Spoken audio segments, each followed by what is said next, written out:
kami po ay ginabayan niyo po, O Lord, upang kami po ay makarating sa iyong bahay, O God.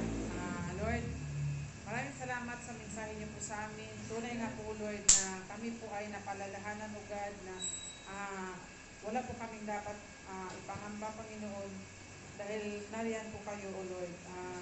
Kailanman ay hindi po kayo, hindi niyo po kami iniwan, O God. Salamat po, Panginoon, sa mensahe niyo po sa amin ngayon, sa araw na ito, Lord. Tunay nga po, Panginoon, na nabigyan po kami ng paalala, Panginoon, na wala po kaming dapat ipangamba. Maraming salamat po, Lord. Dalangin po namin, Panginoon, na tulungan niyo po kami, Panginoon, upang kami po ay magiging at matawag mo po na tunay na lingkod niyo po, O God.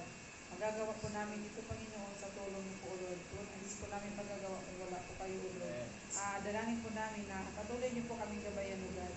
At Lord, dalangin po namin, Panginoon, sa mga taong hindi po nakarating dito, Lord. Huwag niyo po sila hayaan, Panginoon, na patuloy po na madala po ng mga pinagdaanan nila, O God. Bagkus bigyan niyo po sila ng karakasan, Panginoon, at paalala, Panginoon, na kayo po ang dapat po namin unahin, O Lord. Lord, maraming salamat din po, Panginoon, sa grasya ngayon na sa harapan po namin, Panginoon. Tunay nga po, Lord, na ito ay galing sa iyo, Lord, at marapat lamang po, Panginoon, na ito ay aming itataas sa ilang pangalan ng mga in Jesus' name we pray. Amen.